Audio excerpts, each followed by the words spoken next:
Hello student, today we are going to start History of Class 8, Chapter number 8, Civilizing the Native, Educating the Nation. British rule affected Rajas and Nawabs, peasants and tribals. British felt that they had a cultural mission. They had to civilize the native, change their custom and values. How the British saw education. According to British, there were two schools of thought, Orientalist and the Anglist. The Orientalist. The Orientalists were the people who had sound knowledge of the language and culture of Asia. They wanted to set up such education institutions that encouraged the study of ancient culture of India and wanted to revive the same. There was also a political motive behind the encouragement of Sanskrit and Persian language and text. Some better understanding of Indians' past, its culture, rules, laws, tradition, and custom. The company official required person who could communicate these to them in simple terms. William Jones. William Jones was a hardcore Orientalist. In 1783, he was appointed as a junior judge at the Supreme Court in Kolkata. He was well versed in Greek, Latin, French, English, Arabic, and Persian. He joined the company of Hindu Pandits and learned Sanskrit language, grammar, and poetry. William Jones was soon joined by Henry Thomas Colberg and Nathaniel Allard, who were interested in Indian texts. They together translated many Sanskrit and Persian texts into English. They set up the Ascetic Society of Bengal and started a journal, Ascetic Research. They also thought that Hindus and Muslims ought to be taught what they were already familiar and what they valued and treasured, not subjects that were aligned to them. The project, they believed, would not only help the British to learn from Indian culture, but it would also help Indians to recover their own heritage and understand their lost glory. With this objective in view, Madrasa was set up in Kolkata in 1781 to promote the study of Arabic, Persian, and Islam law. The Hindu College was established in Banaras in 1791 to study the ancient Sanskrit texts.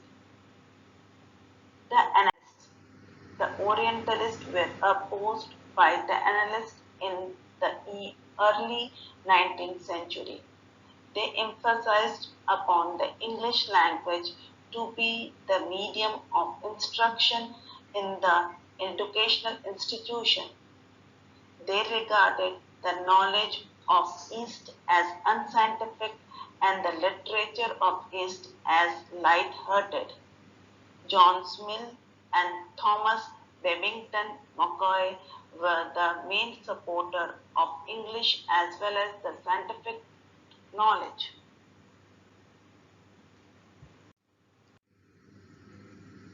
When Macaulay was appointed the chairman of the Committee of Public Instruction, he emphasized upon the need to teach in English medium.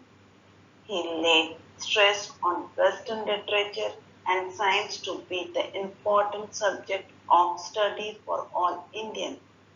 Efforts were also made to stop the promotion of Calcutta Madrasa and Banaras Sanskrit College, which favored Oriental learning. Education for commerce. In 1854, Charles Ford, the president of the Board of Control, formulated a scheme for future education in India known as Ward's Dispatch. The Ward's Dispatch serves the practical purpose of companies' officials.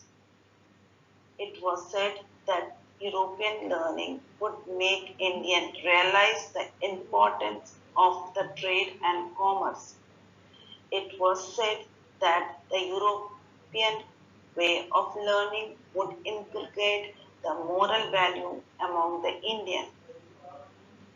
European learning would instill in people a sense of desire and commitment towards their duties.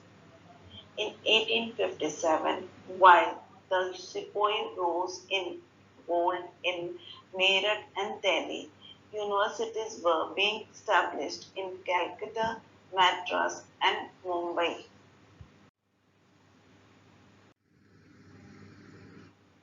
What happened to the local schools? The report of William Adam. In the 1830s, William Adam toured the districts of Bengal and Bihar and presented the report on the progress of vernacular schools. According to him, there were over 1 lakh pathshalas with 20 students in each. The system of education was flexible. There were no proper system of fixed fee, printed books, benches, blackboard, chairs, and roll call register. There was no procedure of annual exam and regular timetable. They had no separate classes on school buildings. Classes were held under banyan tree, corner of village shop or temple or at Guru's house. New routine, new rules. After 1854, the company decided to appoint the system of vernacular education by appointing government pandits. Each pandit were in charge of 4 to 5 pathshalas. They were asked to submit periodic report. Classes were according to the regular timetable. Teaching was based on textbook system of annual exam introduced. Student had to pay regular fees. Regular attendance in class became mandatory. Students had to sit on fixed seats. Students had to obey the new rules of discipline.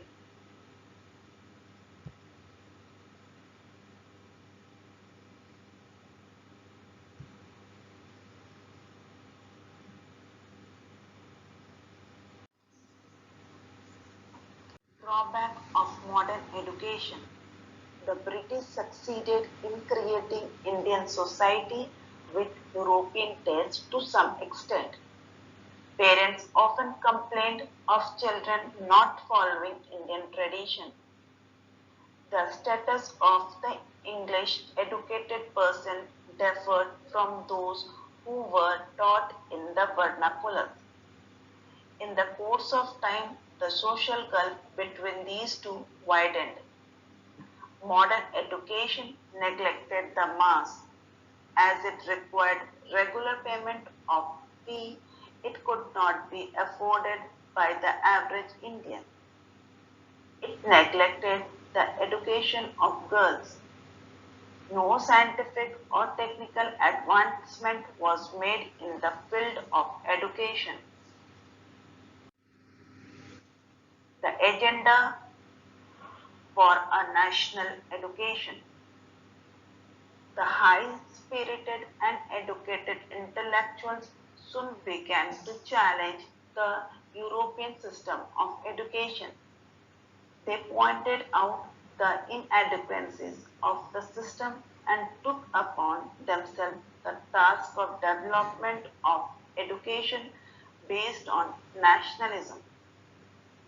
The formation of The National Council of Education was the first step towards reforms in education.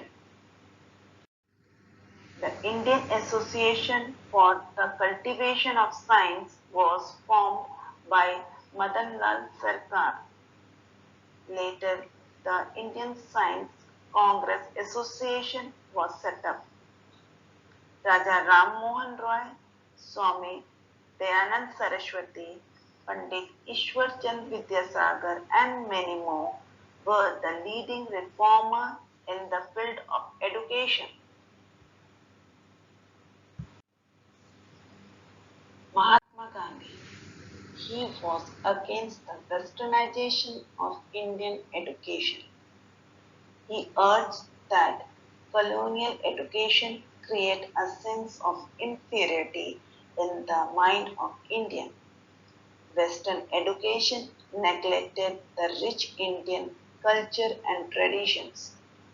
He was in favor of education to be in mother tongue. He laid stress on the purification of mind, body, and soul through education as well as development of healthy body. According to him, Western education focused on reading and writing rather than oral knowledge. It valued textbook rather than life experience and practical knowledge. Tagore, the abode of peace. As a child, Rabindranath Tagore highly disliked the four wall in his classroom, wherein students looked like prisoners.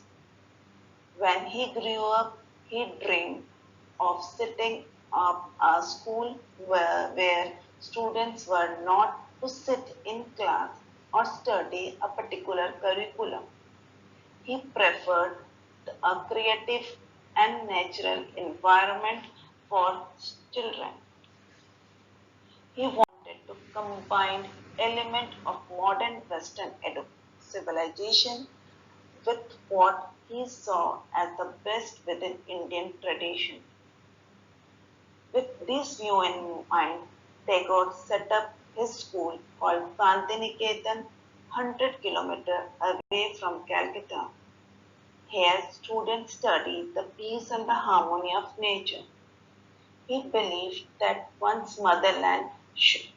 mother tongue should be the medium of instruction. Santiniketan attracted scholars from all over the world and finally developed into the world famous University of Vishwabharati in 1918. With this, we come to the end of this chapter. Thank you.